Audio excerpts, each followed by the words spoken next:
Yo G's, welcome back to Tyson's Alchemy. Today I've loaded up some questions that have been asked in the DMs. So I thought I'd just run through them. Random ones that have been asked here and there. And I've been meaning to make videos on them. Other ones that are more important, I'll make a video for them on their own. But I just thought I'd bash out some questions that some of you have asked. So here we go. Question 1 was, and I've got my laptop down here, so I'm just going to glance down and check them. I don't have a twitch in my neck. Question 1 was, do you have a book on alchemy that you've learned from? I've read a few, and there's lots of different books, and they've all got different interpretations of what alchemy means to them and what they've learned. I'd say a good one to read and start off with is called the Kybalion. It goes into detail about what other people have spoken about as alchemy. So it gives you like this overview that you can learn from you. But as always, it's all your own interpretation. So I know it's a bit wishy-washy, but start with a book called the Kybalion, and you'll learn a little bit more about it there. You can decide which direction you take it from. Question number 2 was from Sartorial Shooter. He asked about what app should his son use for doing editing. So what app should his son use to get involved in editing? Is there a specific one that he should be focusing on? So he's a young boy, just wants to try and be creative, try and enjoy himself. So the app that I'm going to suggest is obviously CapCut. Why? Because it's free, it's very easy to use, got lots of different creative tools on there. Obviously if he wants to be a really good editor and he wants to have clients, and he's going to level up and use different apps. But CapCut is super easy, super simple. You can use it on your phone, you can get started. And yes, I started off on CapCut. I got lots of very high-end clients on CapCut. It can be done, but for just starting off and being creative, it's the best app out there because it's not too complicated. Question 3. Why are you so loyal to the Tates? They have never mentioned you. Well, they have mentioned me. Yeah, boy.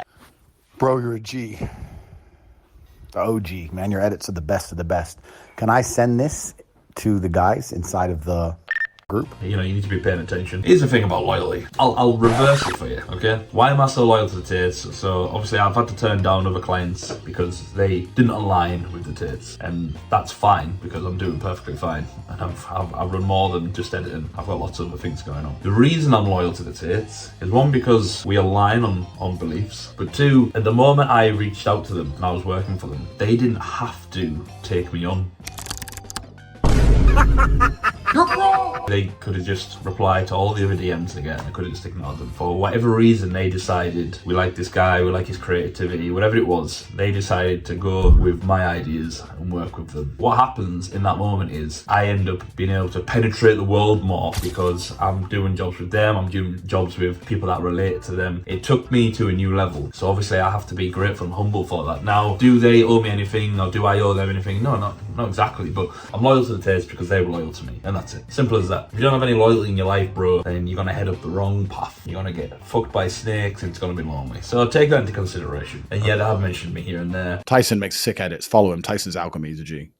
Makes good edits. And I speak to nearly every day, so I don't need to prove it on the internet that we have a working relationship. It's just not how you work when you're in your 30s and you don't care about people's validation. So that's that. Next question. What cryptos am I going to be holding for the bull run? Right, so obviously I'm not a crypto guru. I've already said in previous videos I have people working on it for me and they just tell me. But obviously some of the main ones, obviously Bitcoin, Ethereum. I'm going to stock up on Solana because Solana's getting used loads at the moment with the meme coins, so I'm going to stock up on that. The price of that's going to go up and then I can just cash in all that Solana. Toshi is another good one, so if you know, you know. Just all the main ones that are kind of mainstream, and then when the team tell me about little random ones that are coming up, I'll invest here and there. But as I've said in the past, look at my previous video, you don't need to do it. You can have a bot or someone work for you and do that for you. I recommend you focus on what's important to you and have your profit make profit in the background. Next question. How can I increase my creativity? It's a tricky question to answer because everyone's different. I know what works for me. So obviously I go for a walk with the dog, put my headphones on, and while the dog's walking around sniffing, enjoying himself, I'll scroll some videos for watching, and if it's not any use to me, if I don't really like it, I'll skip over it. So I use that time, so I'm walking on exercise and my brain's moving, the creative juices are going, and I'm looking at stuff, but I look at stuff on the internet with a goal to try and see if I could use it. And the main trick is I'm looking at other creativity. You take inspiration from other ones so you can use them, okay? That's how I do it. Consume a little bit. Don't sit and consume all day, and it's even better if you can do it on a walk like I do. do, or maybe walk on a treadmill, or whatever it is, your version of that. But move, consume, and actively think, how can I use that? How can I use that? How can I use that? Can't use it next. Can't use it next. Use that. And then write down little ideas. That's how you do it. Have you ever experienced anything supernatural? Ooh, rabbit hole. Yes, quite a few things actually, but without it sounding so crazy and woo, I could maybe do my own episode on that. One of my earliest memories was when I was 3 and it was my birthday, and my dad had got me a Lion King poster for, Lion King from Disney. And I turned around on my bed and I went to look at my Lion King poster, and as I looked at the Lion King poster, right next to it was like a red, devilly, demon looking thing. That's how I interpreted it when I was 3, but I mean, it doesn't mean it was evil. But there was something standing there looking at me, just watching me. And obviously, like a 3-year-old little boy, I shit my pants and I screamed. And my parents came running into the bedroom, and as they opened the door, he just vanished, gone. Haven't seen him since. Her, him, it, they, them, whatever its pronouns were. Haven't seen it since. Obviously, I was spooked for a while as a young kid. Never turned away from the wall. But as I got older, I thought to myself, it might have not even been bad. It might have been, I don't know, just someone from another planet just came to have a little watch. I mean, I suppose if you're watching little kids in the bedroom, it does make it a bit weird. So I mean, it could have been weird, but it could have just been an ancestor in red form. Who knows? But I remember it was red, and it was in the shape of a big, tall man, and it was staring at us. But it didn't hurt us. So I mean, there you go. I've had lots of other ones, but I'm not going to get into it because, again, I'm trying to drop value, not just drop anecdotes. But there is some funny ones, crazy ones as well. Maybe for another time. Next question. I don't really know what I am or what I'm meant to do. Any help? Yeah, you hear about this a lot. People don't know who they are. They haven't quite worked out what their purpose is in life. So my advice to you would be to reverse it. Try and work out who you are not, and that'll give you your answers. So where are your values? Are you someone that wants to work out every day? Do you take your diet seriously? Well, they're values that you can build up. Right, so I'm not this other type of person. I'm not a slob. I don't like slobs. So don't surround yourself with slobs. Go try and surround yourself with people who are a little bit like you. Try and work out what your values are. Just work out who you are not, and you will work out who you are. People try and think of themselves as like one thing. This is what I do. My name's Tyson and I am an editor. I've never been an editor. I did some edits, but I'm more than an editor. I do all kinds. Football, businesses, family man. I've got all kinds going on. I just did a bit of editing. So stop trying to define yourself with one thing. I know what I'm not. I'm not a beep boop loser who feels sorry for himself all the time. So that takes me away from like 90% of the population. So work out who you are not.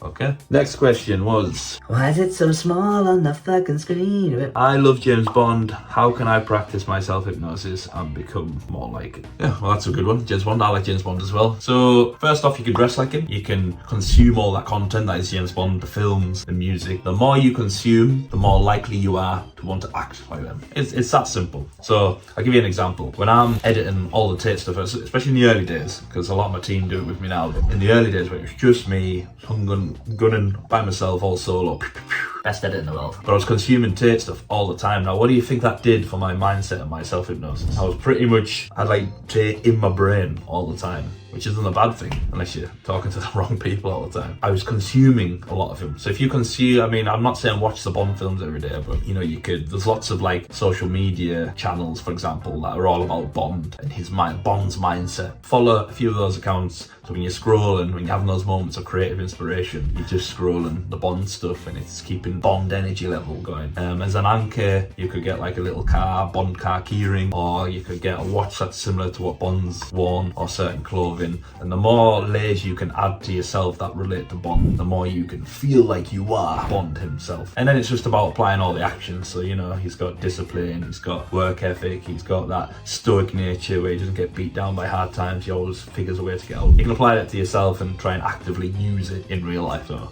hope that helps.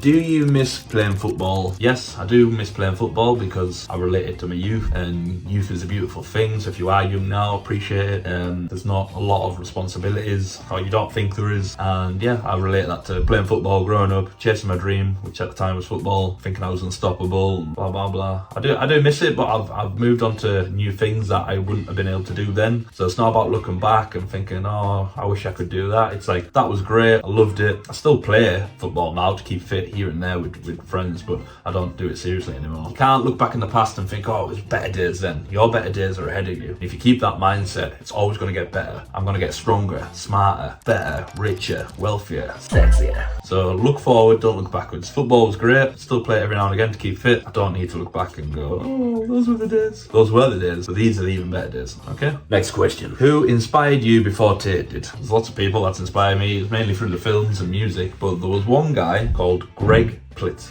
Now I was about 17, 18. I've always been motivated. I've always been into keeping fit and trying to achieve more than what I actually am. There was a man called Greg Plitt, and the reason he grabbed my attention was just like most YouTubers or people watching YouTube that kind of became infatuated with the Tates. It was a similar thing. Now Greg Plitt, he was talking to the camera. He just finished the gym workout, and he was basically talking about how, you know, people don't put in the effort they need to, and how the winners turn up and win, and they get back up when they lose, and the losers stay, like, you know, all that good stuff. So if you don't know who Greg Plitt is, he unfortunately died. He had an accident. I think he got hit by a train or something. Super unfortunate. Blew my mind. But he achieved lots of stuff. He was a top G before I knew top G. He was doing lots of different stuff. I was inspired by how much he was doing. And I remember as a young man, I was thinking, how did he? Yeah, he was doing acting, wrestling, modeling, bodybuilding. He was doing all kinds. And he was doing the YouTube to inspire people. And I was like, yes. This guy, this is the path I want to follow. Try and do everything. Why not? Why not? You know, people say, oh, do this and stick to that. Nah, fuck that. I'm a footballer, editor, model, you name it. I'm doing it all. So yeah, look up Greg Plitt. Like I say, unfortunately he passed away. It's sad, but he's built a legacy. Yeah, I think he died quite young in early 30s, but he's already left a legacy. There's loads of TikTok channels and YouTube channels about him, and that's what you can do.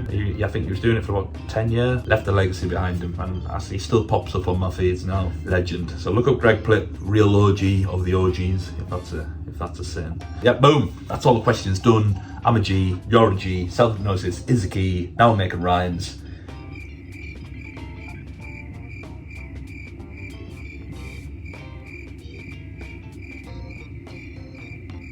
Be ahead of the times.